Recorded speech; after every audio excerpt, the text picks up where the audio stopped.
आप देख रहे हैं इंडिया टाउन न्यूज, भारत की बात। नमस्कार, आप देख रहे हैं इंडिया टाउन न्यूज और मैं हूं आपके साथ मर्सी। आज की सबसे बड़ी खबर छत्तीसगढ़ की राजधानी नवा रायपुर से है, जहां मुख्यमंत्री विष्णुदेव साय की अध्यक्षता में राज्य मंत्री परिषद की अहम बैठक आयोजित की गई। बैठक में न केवल राज्य की शिक्षा व्यवस्था को नया रूप देने वाले मुख्यमंत्री शिक्षा गुणवत्ता अभियान को मंजूरी मिली, बल्कि कलाकारों और निवेशकों के लिए भी कई बड़े ऐलान किए गए। चलिए आपको विस्तार से बताते हैं साय कैबिनेट के इन बड़े फैसलों के बारे में। देखिए रिपोर्ट।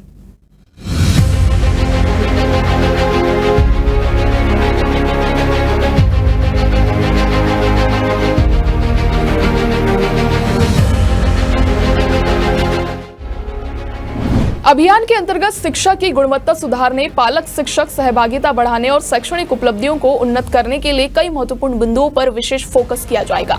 स्कूल शिक्षा विभाग द्वारा अभियान के संबंध में विस्तृत दिशा निर्देश जारी किया जाएगा। अभियान के तहत विद्यालयों का सामाजिक अंकेक्षण कर गुणवत्ता के आधार पर ग्रेडिंग की जाएगी। कमजोर शालाओं की नियमित मॉनिटरिंग विभिन्न विभागों के अधिकारियों और जनप्रतिनिधियों के माध्यम से सुनिश्चित की जाएगी। मॉडल शालाओं का चयन कर कमजोर शालाओं के शिक्षकों को वहां शैक्षणिक भ्रमण कराया जाएगा।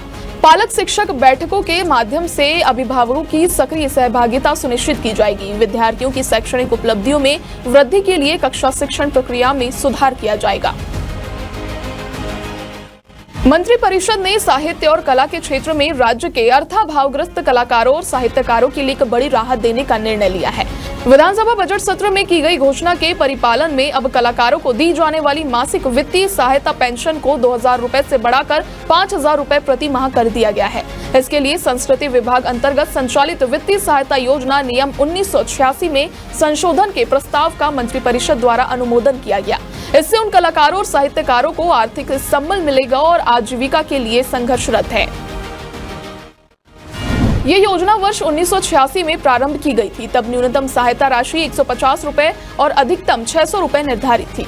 बाद में वर्ष 2007 में इसे बढ़ाकर 1500 रुपए और फिर 2012 में 2000 रुपए किया गया, लेकिन पिछले 12 वर्षों में कोई वृद्धि नहीं हुई थी। वर्तमान में राज्य के कुल 162 कलाकारों को ये पेंशन दी जा रही है। वर्तमान में हर कलाकार को सालाना 24,000 रुपए पेंशन मिल रही है, जो संशोधन के बाद बढ़कर 60,000 रुपए हो जाएगी। इससे कुल वार्षिक व्यय 38.88 लाख रुपए से बढ़कर 97.20 लाख रुपए हो जाएगा, जिससे राज्य पर 58.32 लाख रुपए का अतिरिक्त वार्षिक भार आएगा।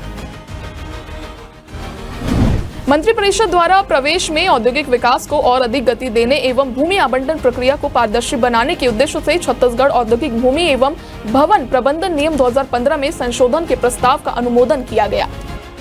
इस संशोधन से औद्योगिक क्षेत्रों, लैंड बैंक तथा अन्य भूमि खंडों के आवंटन की प्रक्रिया में और अधिक स्पष्टता व पारदर्शिता आएगी। इससे औद्योगिक निवेशकों को भूमि आवंटन प्रक्रिया को बेहतर ढंग से समझने व लाभ उठाने में सुविधा होगी। मंत्री परिषद ने छत्तीसगढ़ राज्य में उद्योगों को बढ़ावा देने और निवेश को प्रोत्साहित करने के लिए राज्य की औद्योगिक विकास नीति 2024 से 30 में कई महत्वपूर्ण संशोधन को मंजूरी दी है। इससे राज्य की औद्योगिक नीति और अधिक रोजगार परक, व्यापक और उद्यमों के लिए लाभकारी होगी। प्रस्तावित संशोधनों से राज्य में रोजगार के नए अवसर बढ़ेंगे। साथ ही आधुनिक खेती से लेकर खिलौना उद्योग तक को बढ़ावा मिलेगा, जिसमें युवाओं को मिलेगा रोजगार। नई नीति के तहत जिन कंपनियों में छत्तीसगढ़ के लोगों को नौकरी मिलेगी, उन्हें सरकार की तरफ से अनुदान मिलेगा। हाईटेक खेती को बढ़ावा। अब हाइड्रोपोनिक और एयरोपोनिक जैसी आधुनिक खेती को बढ़ावा मिलेगा। किसानों को नई तकनीक और ऑटोमेशन और इंटरनेट ऑफ थिंग्स का फायदा मिलेगा। युवाओं के लिए ट्रेनिंग और खेल की सुविधाएं। राज्य में खेल अकादमी और निजी प्रशिक्षण केंद्रों को प्रोत्साहन मिलेगा, जिससे युवाओं को बेहतर ट्रेनिंग और करियर के अवसर मिलेंगे। गुणवत्ता पूर्ण विश्वविद्यालयों की स्थापना को प्रोत्साहन मिलेगा। ऑटोमोबाइल रिपेयरिंग और सर्विस सेंटर को सभी विकासखंड समूहों में मान्य किया जाएगा। पर्यटन और होटल व्यवसाय को बढ़ावा। बस्तर और सरगुजा संभाग में होटल और रिसोर्ट बनने के लिए निवेश की न्यूनतम सीमा घटा दी गई है, जिससे इन इलाकों में पर्यटन बढ़ेगा और स्थानीय लोगों को रोजगार मिलेगा। कपड़ा उद्योग को दोगुना प्रोत्साहन। टेक्सटाइल सेक्टर में निवेश करने पर अब 200% तक का प्रोत्साहन मिलेगा। इससे सिलाई, कढ़ाई और बुनाई जैसे काम करने वालों को भी फायदा मिलेगा। लॉजिस्टिक हब बनेगा छत्तीसगढ़। अब राज्य के हर हिस्से में माल ढुलाई और व्यापार को आसान बनाने के लिए नई लॉजिस्टिक नीति लाई जाएगी। इससे व्यापारियों को फायदा होगा और बाजारों तक पहुंच आसान होगी। दिव्यांगजनों को विशेष लाभ। दिव्यांगजनों की परिभाषा को नया रूप दिया गया है ताकि उन्हें ज्यादा योजनाओं का लाभ मिल सके। ग्लोबल कैपेबिलिटी सेंटर रक्षा और एयरोस्पेस सेक्टर को विशेष पैकेज। निजी औद्योगिक पार्क के लिए अधोसंरचना अनुदान में बढ़ोतरी तथा प्लग एंड प्ले फैक्ट्री निर्माण को प्रोत्साहन मिलेगा।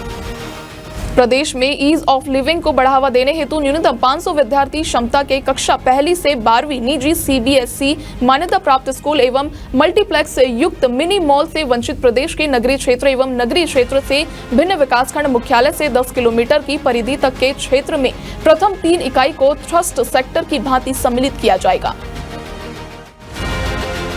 तो इस तरह साई कैबिनेट की बैठक में लिए गए फैसले छत्तीसगढ़ की शिक्षा, संस्कृति, उद्योग और रोजगार की तस्वीर बदल सकते हैं। ये बैठक न केवल एक प्रशासनिक कवायद थी बल्कि एक विजन पेश करती है, समावेशी, आधुनिक और आत्मनिर्भर छत्तीसगढ़ की ओर। अब देखना होगा कि ये योजनाएं जमीन पर कितनी प्रभावी होती है और जनता को इनसे कितना वास्तविक लाभ मिलता है। फिलहाल के लिए इतना ही और आप देखते रहिए इंडिया टाउन न्यूज, भारत की बात। मुझे दीजिए इजाजत, नमस्कार।